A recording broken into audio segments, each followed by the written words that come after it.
एक छोटे से शहर में, जहां सुबह की अजान की आवाज गलियों में गूंजती थी और शाम ढलते ही हर घर से दुआओं की सरगोशियां उठती थीं, वहीं एक नौजवान रहता था। उसका नाम इब्राहिम था। वह कोई मशहूर आदमी नहीं था, न ही किसी बड़े खानदान से ताल्लुक रखता था। शहर के लोग उसे रोज देखते थे, लेकिन कोई उसे खास तवज्जो नहीं देता था। उसकी पहचान बस इतनी थी कि वह एक गरीब, सादा और खामोश रहने वाला इंसान था। इब्राहिम की जिंदगी बेहद सादा थी। उसका घर मिट्टी और कच्ची ईंटों से बना हुआ था। बरसात के दिनों में छत से पानी टपकता था और सर्दियों में ठंडी हवा दीवारों के सुराखों से अंदर आ जाती थी। घर के अंदर कोई कीमती सामान नहीं था। एक पुरानी चारपाई, एक फटा हुआ कंबल, कोने में रखा मिट्टी का घड़ा और दीवार पर टंगी एक पुरानी चटाई, यही उसकी दुनिया थी। इसी छोटे से घर में उसकी बूढ़ी माँ रहती थी। माँ की आंखों की रोशनी कम हो चुकी थी, शरीर कमजोर था और अक्सर बीमार रहती थी। इब्राहिम अपनी माँ से बहुत मोहब्बत करता था। वह सुबह उठते ही सबसे पहले माँ के पास जाता, उनके पैर दबाता, उन्हें पानी पिलाता और अगर दवा होती तो समय पर देता। माँ अक्सर उसके सिर पर हाथ फेरते हुए दुआ देती, अल्लाह तुझे कभी किसी के सामने झुकने न दे बेटा। इब्राहिम हर सुबह फज्र की नमाज पढ़कर घर से निकलता था। उसके कदमों में थकान होती थी, लेकिन दिल में शिकवा नहीं। वह जानता था कि रोजी अल्लाह के हाथ में है। वह शहर के सबसे अमीर व्यापारी की दुकान पर मजदूरी करता था। यह व्यापारी अपने दौलत, अपने सख्त मिजाज और अपने घमंड के लिए मशहूर था। उसकी दुकान बड़ी थी, सामान से भरी रहती थी और लोग दूर दूर से खरीदारी करने आते थे। इब्राहिम सुबह दुकान खोलता, झाड़ू लगाता, धूल साफ करता, सामान को करीने से सजाता और फिर पूरे दिन ग्राहकों की खिदमत करता। कोई उसे पानी लाने को कहता, कोई सामान उठाने को, कोई डांट देता, कोई नजरअंदाज कर देता, लेकिन इब्राहिम सब कुछ खामोशी से सह लेता था। उसकी जुबान पर शिकायत नहीं आती थी। मजदूरी बहुत कम थी। कई बार तो दिन भर की मेहनत के बाद भी इतना पैसा नहीं मिलता था कि घर का चूल्हा ठीक से जल सके। माँ की दवा अक्सर उधार पर आती थी।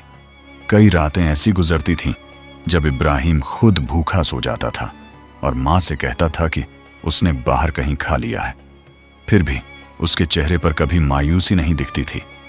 जब भी कोई उससे पूछता, इतनी मुश्किलों में भी तुम मुस्कुराते कैसे हो, तो वह बस इतना कहता, अल्लाह पर भरोसा है। एक दिन की बात है, गर्मी अपने चरम पर थी। सूरज मानो आग बरसा रहा था। दुकान में दोपहर का वक्त था और ग्राहक बहुत कम थे। व्यापारी किसी काम से बाहर जाने की तैयारी कर रहा था। जाते जाते उसने इब्राहिम से कहा, आज तिजोरी की सफाई कर देना। यह सुनकर इब्राहिम ने सिर झुकाकर हामी भर दी। तिजोरी दुकान के एक कोने में रखी थी, भारी लोहे की बनी हुई, मजबूत और आमतौर पर हमेशा बंद रहने वाली। इब्राहिम झाड़ू और कपड़ा लेकर तिजोरी के पास पहुंचा। जैसे ही उसने पास जाकर देखा, उसकी नजर तिजोरी के खुले दरवाजे पर पड़ी। वह ठिठक गया। तिजोरी के अंदर सोने के सिक्के रखे हुए थे, ढेर सारे सिक्के। उनकी चमक से उसकी आंखें चौंधिया गईं। ऐसा लग रहा था मानो अंधेरे कोने में सूरज उतर आया हो। एक पल के लिए इब्राहिम की सांस रुक गई। उसके दिल की धड़कन तेज हो गई। उसके सामने अचानक उसकी पूरी जिंदगी घूम गई। माँ का कमजोर चेहरा, उनकी कांपती आवाज, दवा की खाली शीशी, घर का बुझा हुआ चूल्हा, कई दिनों से नसीब न हुई भरपेट रोटी। उसका दिल भारी हो गया। शैतान ने उसी पल उसके दिल में वासवसा डाला, बस एक सिक्का उठा ले, इतने में क्या फर्क पड़ेगा, तेरी माँ की जान बच सकती है। तू मेहनत करता है, ये तेरा हक ही तो है। कोई देख नहीं रहा। इब्राहिम के हाथ कांपने लगे। उसने चारों तरफ देखा। दुकान बंद थी, कोई अंदर नहीं था। बाहर सड़क से आवाजें आ रही थीं, लेकिन अंदर सन्नाटा था। एक पल ऐसा आया जब उसका हाथ आगे बढ़ा, लेकिन उसी पल उसके दिल में एक और आवाज गूंजी।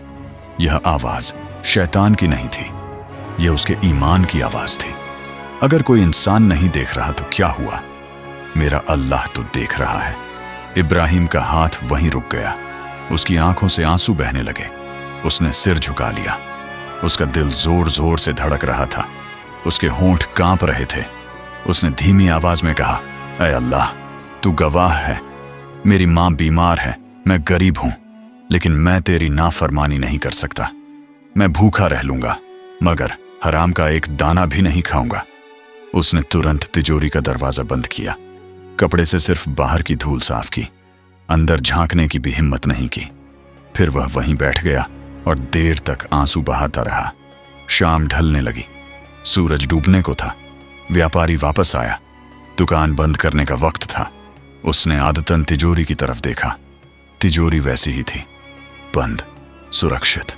व्यापारी कुछ देर तक खामोश खड़ा रहा। उसके चेहरे के भाव बदलने लगे। उसने इब्राहिम को आवाज दी, इब्राहिम। इब्राहिम डरते डरते पास आया। उसका सिर झुका हुआ था। उसे लगा शायद उससे कोई गलती हो गई है।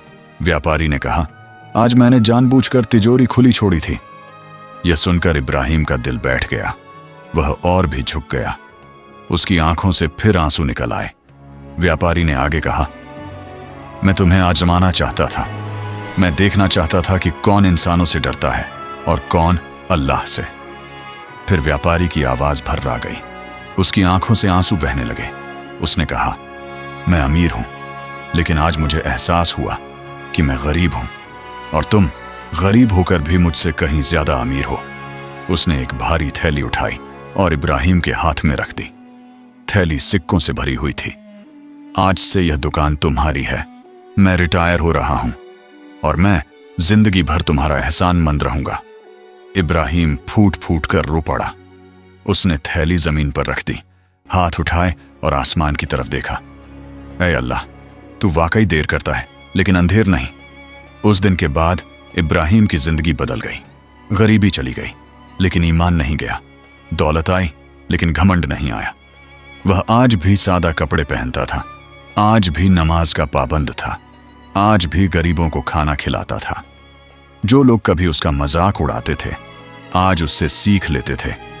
और इब्राहिम हर बार बस इतना ही कहता, सब्र रखो। अगर पूरी दुनिया आंखें बंद कर ले, तब भी अल्लाह देख रहा होता है।